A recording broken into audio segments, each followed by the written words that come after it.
You're listening to A Chapter a Day, a daily podcast. The Bible comes alive as we read a chapter out loud each day. Hello, my friends. It's time for a chapter a day. Today we are reading Nehemiah chapter 6. Nehemiah 6. When word came to Sanballat, Tobiah, Geshem the Arab, and the rest of our enemies that I had rebuilt the wall and not a gap was left in it, though up to that time I had not set the doors and the gates, Sanballat and Geshem sent me this message: Come, let us meet together in one of the villages on the plain of Ono. But they were scheming to harm me. So I sent messengers to them with this reply: I am carrying on a great project and cannot go down. Why should the work stop while I leave it and go down to you?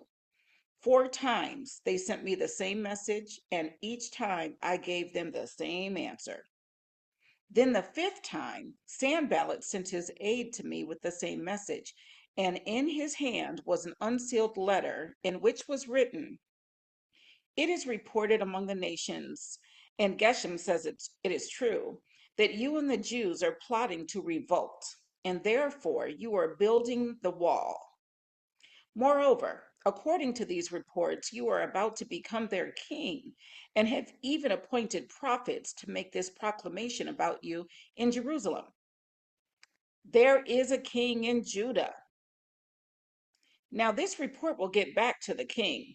So come, let us confer together. I sent him this reply: Nothing like what you are saying is happening. You are just making it up out of your head. They were all trying to frighten us, thinking their hands will get too weak for the work and it will not be completed. But I prayed, Now strengthen my hands. Hallelujah.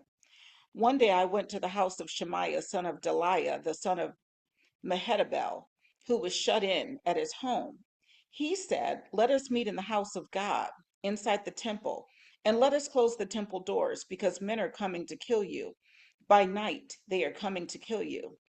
But I said, Should a man like me run away? Or should one like me go into the temple to save his life? I will not go. I realized that God had not sent him, but that he had prophesied against me because Tobiah and Sanballat had hired him. He had been hired to intimidate me so that I would commit a sin by doing this, and then they would give me a bad name to discredit me. Remember Tobiah and Sanballat, oh my God, because of what they have done. Remember also the prophetess Noadiah and the rest of the prophets who have been trying to intimidate me.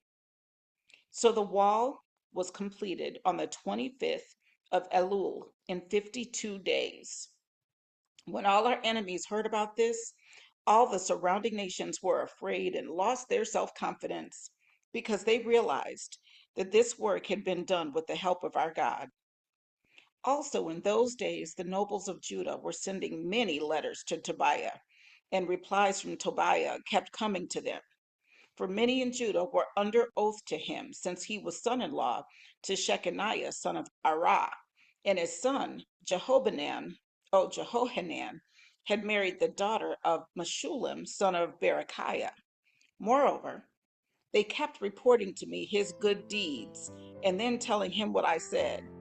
And Tobiah sent letters to intimidate me. Mm-mm-mm. That was Nehemiah chapter 6. See you tomorrow for another chapter.